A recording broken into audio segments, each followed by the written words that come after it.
Well, TV fans, season 3 of The Marvelous Mrs. Maisel brings Midge and the whole gang into the 1960s. I'm Sam Eckmann of Gold Derby, and I am sitting down with a executive producer, writer, director, music supervisor, Daniel Palladino. Thank you so much for joining me. Hey, hi, Sam. You know, you and your wife, Amy, sort of divide up the writing and directing duties. Amy, that's right. Yeah. You got to be a little more specific, though. I got it. You kind of divide up the writing and directing duties on this show fairly evenly. I'm wondering, when you look at the whole season, the whole story, how do you sort of decide who gets to tackle which elements? Well, it gets a little rough at times. We tend to kind of take dibs. Like in season 3, I was the Vegas guy. Right. So we've each spent our time in Vegas. I spent a little more time in Vegas, have played a lot of craps. I've played all the games and have all the apparent addictions that Susie Meyerson has. So I kind of took Vegas. She took Florida. I shot both of the Vegas shows back to back, which we usually don't do, but we had to build this giant Vegas casino in this big building in Queens, and we had to shoot everything out of order because we had to shoot all the casino stuff in a row. So it felt right for me to write all of the Vegas stuff. Same thing with Miami.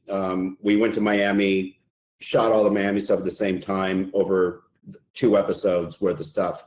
So Amy kind of took that. In season 2, I was the Catskills guru. She was the Paris guru.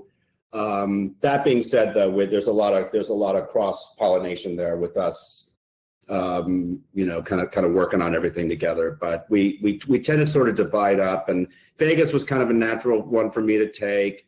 She always likes to do the opener and the closer, which kind of makes sense for our schedule as well. So there aren't too many fights over it. And there's always stuff in each episode. Like, she always gets stuff that I wish I was able to write and direct, and I always get stuff that she wishes she could write and direct. So that means we're doing something right, that we kind of covet each other's stuff. Yeah. And the whole season kind of, it feels like it's opening up the world of the show a bit this season, because we get to go to Vegas, we get to go to Miami, but there's also just even in New York, Joel is exploring opening a new club in Chinatown. So what was kind of the goal in opening up the series in that way? I might be repeating something that my wife, her name, Amy, that's right, you said it before, may have said in her interview about this stuff, but we always saw the pilot as sort of this explosion. When Joel left Midge, dumped her, and Midge went on this sort of serendipitous journey that she goes on that ends up on the stage of the Gaslight with Susie kind of seeing promise in her. We saw it as an explosion, not just for her, but for all the other cast members. We saw it as certainly an explosion for Susie, who was a character who was really kind of stuck in a rut. We really don't know why she was so stuck. She's obviously older than Midge, although we might be finding out a little bit more of that in season 4, more about her backstory. But also for Abe and Rose, Abe being the traditional man of the 40s, 50s, with a view of what his daughter should be, and now his daughter is not going to be that, and it sort of explodes him into a cycle that changes his life. Same with Rose, who's seeing her daughter, even though she objects to a lot of what her daughter's doing, her daughter's path that is off the beaten track of what her mother planned for her also affects her life. So we always, and certainly for Joel, we always saw that he made the great error of his life. And for the rest of his life, he's going to be regretting it. And for the rest of his life, he's going to be trying to make amends because of it. Mm-hmm. So we were always careful to show the audience that while Midge Maisel is in the title of the show, Midge is the focal point of the show, that all of the other 4 characters at the time, and then when we added Kevin and Caroline Aaron, that everybody is going through changes and has their own journey, always kind of winding in with Midge, but we always paid attention to everybody in the cast so that it was a world and not just one woman that you're following. Yeah. I'm glad you mentioned Kevin Pollak and Caroline Aaron, because I was so obsessed with having the Weissmans and the Maisels under one roof together. It provided some great, it's great, in a long-running series to have different sets of characters interacting. And the scenes there, the dialogue is so on top of each other with those characters. Is there, how do you get the actors into that kind of rhythm? Is there any rehearsal process for that, or do they kind of have to come and go? We've done rehearsal, and we're really blessed in a way and cursed in a way that we have actors that always want to rehearse. And I mean, Amy and I have both been on shows that it's the actors saying, I don't want to rehearse anymore, or we'll do it once and then we want to do it again. And they're like, well, I'm going to save it for the day. These actors, all these actors from Kevin and Caroline, Rachel, everybody on the cast, including our day players that come in and are led by these people, treat this sort of like a play. They treat it like opening night is when you shoot, and they want to get it pitch perfect. Like in season 2, when I did that scene where they were checking into their Catskills cottage, and it was just a wide shot of them doing their thing. We rehearsed it for like 3, maybe 4 hours because it was just one shot. And they still didn't want to stop. They have so much fun with it too, and refining that we go as much as we can. It's never as much as we would all like to, but we rehearse as much as we can so that take 1 is a possible take that we can use, and we have used take 1. Although they always like take 2, take 3, take 4. We have to cut them off at some point too. They love to work, they love to home, they love to craft, and I think that shows in the work. It's why they keep winning the SAG Awards. I mean, they're a great team, and they really just bring out this work ethic in each other, led by Rachel first and foremost, but they all brought it separately too. Right.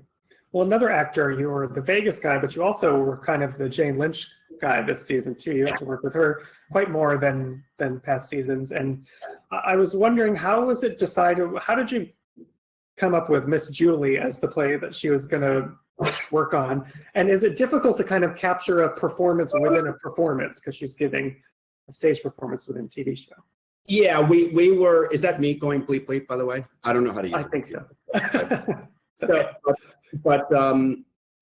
We were playing around with what play would be best. I wasn't that familiar with Miss Julie, and we have a couple of playwrights on our staff. We were going to go with probably Doll's House, which is a little more well known. Jane would have been funny doing Doll's House, but Miss Julie is, while there are modern productions of it, on paper and in its original form, it's a very strange play.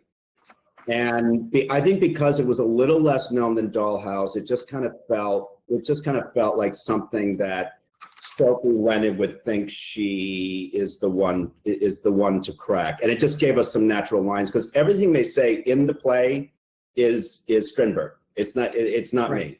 It's cut a little bit. It's edited down a little bit, but every word, including every action, including when she tells Carrie to kiss her shoe and all that stuff, that's all in the play. So when I heard about the kissing my shoe thing, I said that's got to be the play. Yeah. And if we go back to Vegas for a second. Oh, I'd love to. Midge, yeah. Midge kind of learns a lot about the business, a lot of the unglamorous side of the business.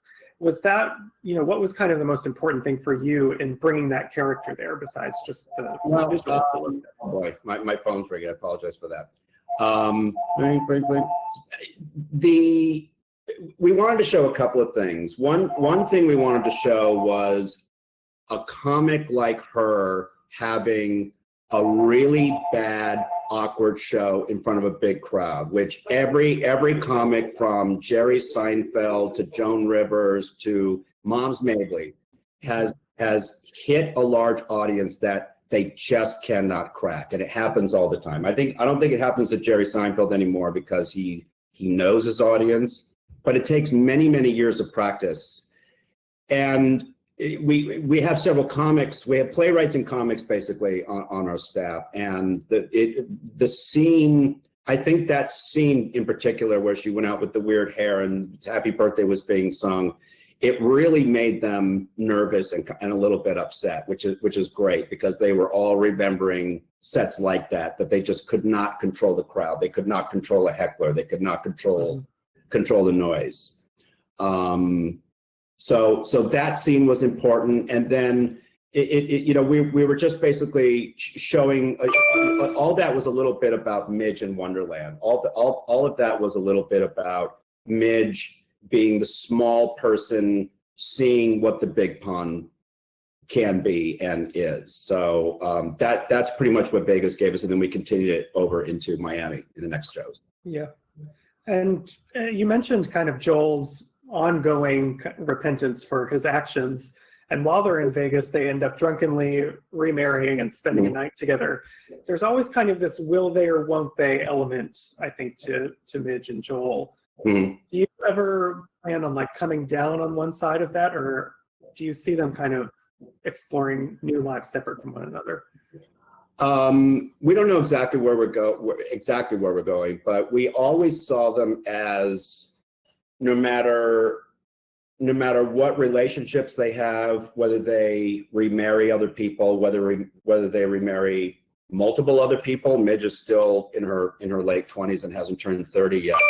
They're always going to come back to that first love. We're saying that they were soulmates, but Joel was weak and Joel made a mistake and cannot do enough to make up for that mistake because it was so hurtful to Midge. And while Midge is always going to have a life of some fame, we don't know how much, but she's going to have some fame. She's probably going to have more money. She's going to have more sex with more guys. She's going to have much more experiences. We've always kept in mind for this character that she's never going to be happier than she was the day before Joel left her. Because we never played Midge as a woman who was an unsatisfied 50s housewife. You saw her in the pilot. She was very happy with her life. She was very fulfilled. She was married to a guy who she could kind of wreak havoc at her own wedding while standing at the mic, and he's laughing. He was an unjudgmental guy, and we always wanted to tell the audience that he was the right guy for her who made a really, really bad mistake. So yeah, they're gonna have a lot of experiences apart, but because of the kids, they're always going to be in each other's lives, always. So yeah, they are separate, but they will always be connected. Yeah. Well, I also wanted to talk about some of the music that's used in the series, because it's become so embedded in the storytelling, I think, in the show, and you are the music supervisor as well. So when you are writing a scene, for instance, do you immediately get a song in your head that you think is going to serve that well, or what's the process like for selecting the music? Sometimes it depends. Sometimes I'll have a song in mind for a scene and it'll be scripted, and even at the stage reading I'll bring my little jam box and my phone and I'll hook it up and I'll play the music at our reading so that the actors can hear the song and know what's kind of bubbling underneath.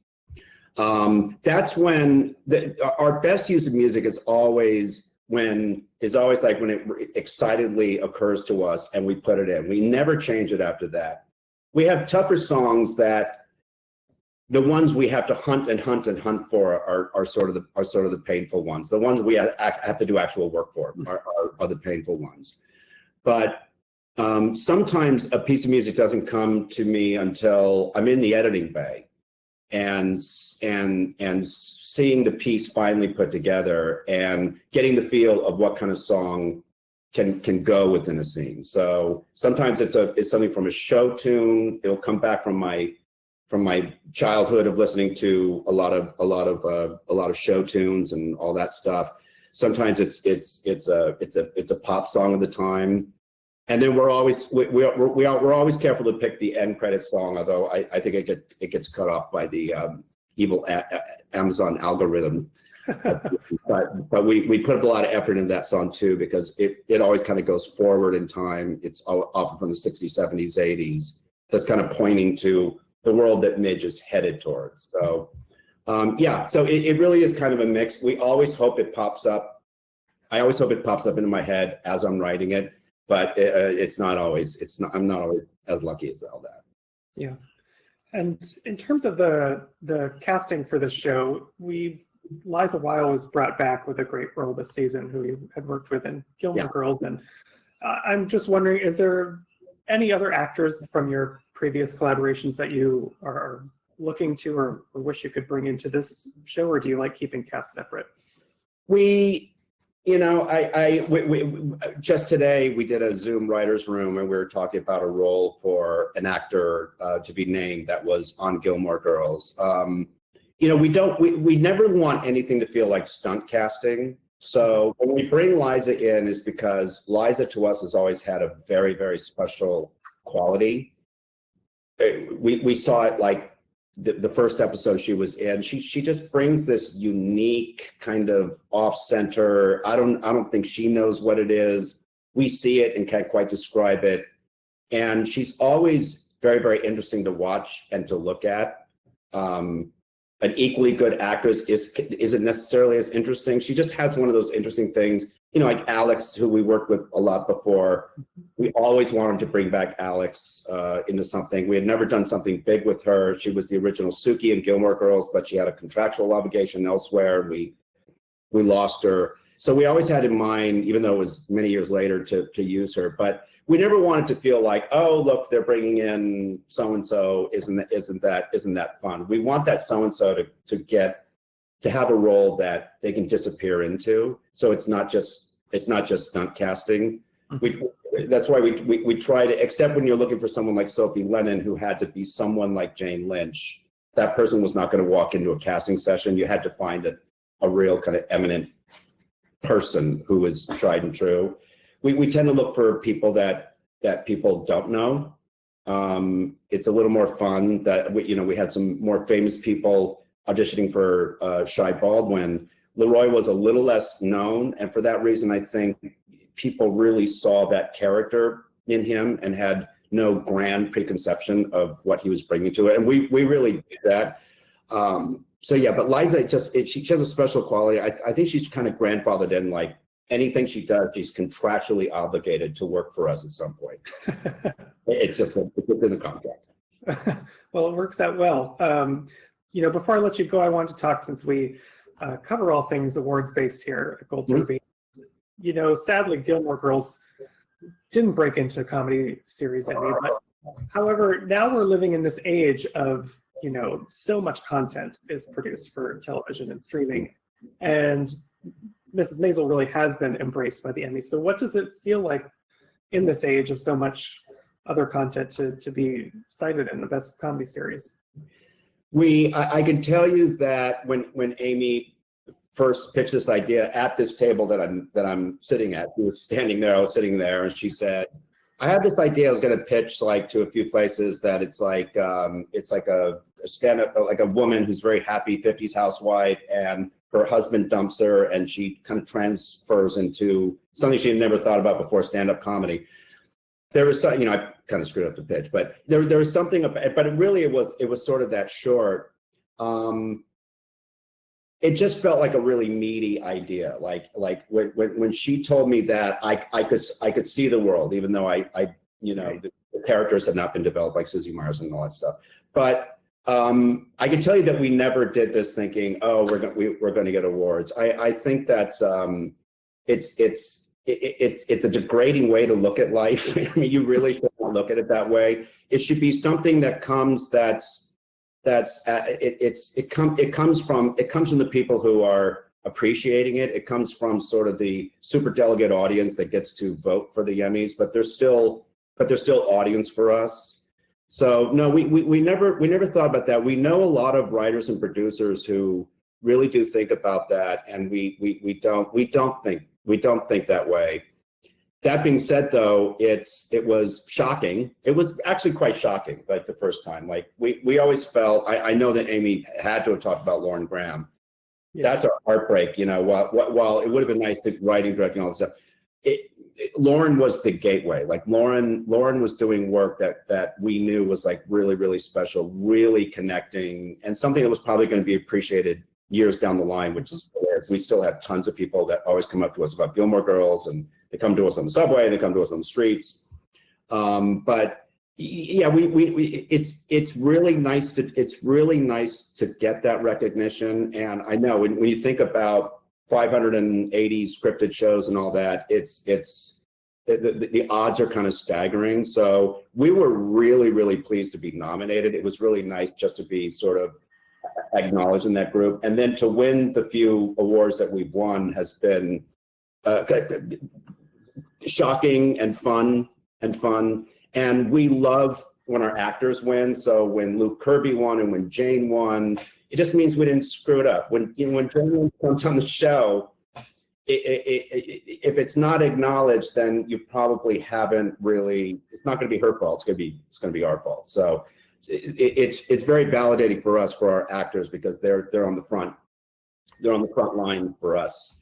And if they are the deliverer, they are the deliverers to the audience, and they're doing all the really, really hard work up there. So those are really great for us. Our own awards are just kind of like weird, fun. We're a little embarrassing at times because it just seems like, why us? But when other people win, we have such joy when like a Tony Shalhoub wins another award. Like it really, really makes us happy to see the nominations for our actors and to see some of them win. Yeah. Well, we'll cross our fingers for more, and can't wait to see where the story goes in future seasons. So everyone watching at home, please subscribe to Gold Derby. Make sure you keep up to date with us throughout any season. And Dan, thanks so much for talking with me. Yeah, thank you.